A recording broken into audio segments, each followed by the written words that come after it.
Today, I'm going to be doing a review on set number 75312, aka Boba Fett Starship. This set released in 2021 for a retail price of $50 and retired in December of 2023. And if you want the set new, sealed in the box, it's going to cost you about $61. And this set has 593 pieces and 2 minifigures. First up, we have this pretty decent Boba Fett figure. He does have great printing on his legs and even some arm printing. But the main issue with this figure is the fact that the green on his helmet and chest plate just don't match, which is pretty annoying.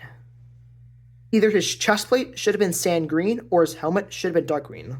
Otherwise, it's not a bad figure. He does have a pretty nice jetpack and some decent printing on his helmet. And he also has a very nice face underneath, which I think looks pretty nice. And there is even some scars at the back of the head. Next up, we also have the Mandalorian. And this figure isn't bad. He is really common. He came in a bunch of other sets.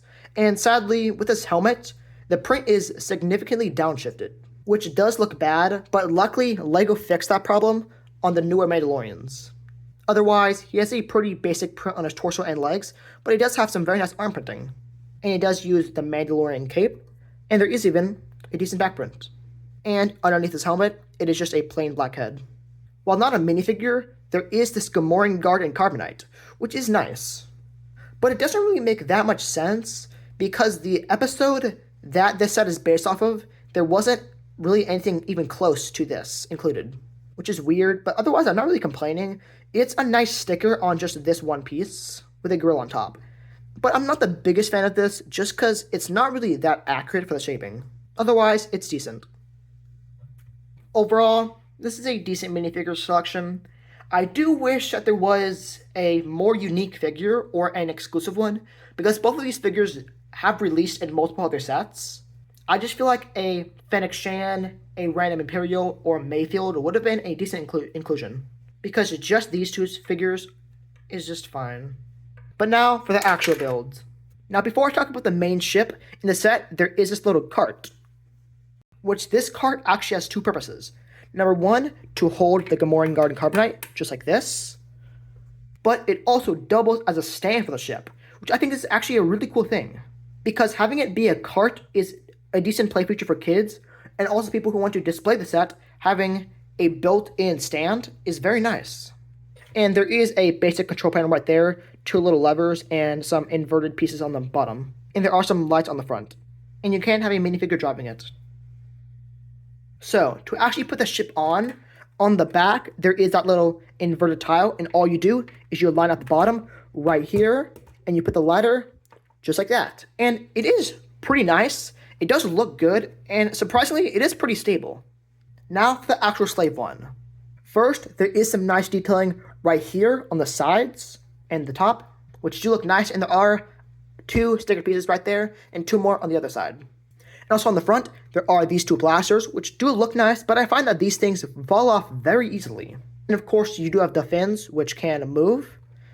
And the fins do look pretty nice. And I also do really like this little hydraulic thing. And of course, there are two stud shooters. And we all know how those work. You just push down the back, and then they fire.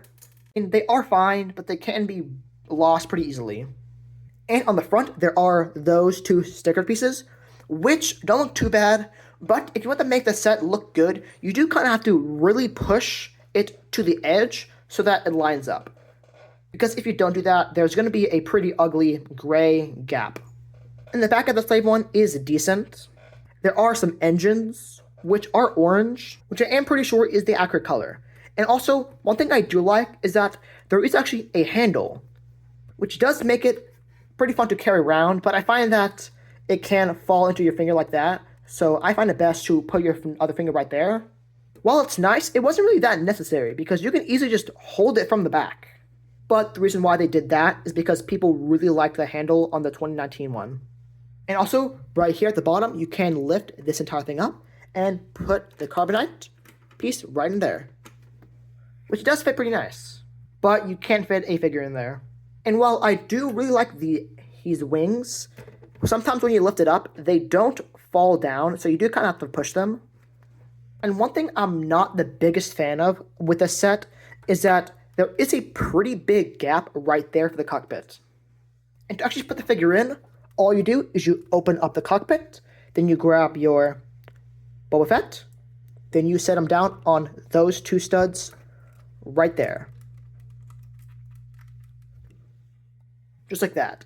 And there is actually a control panel right there, which I'm not sure why there is, because it's not like Boba Fett can reach it.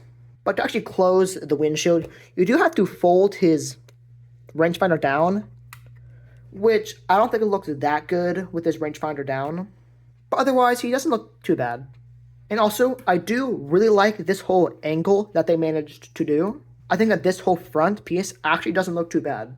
But on the top, that whole thing is supposed to be dark gray, and they tried to replicate that with those two stickers, but it just doesn't really look that good.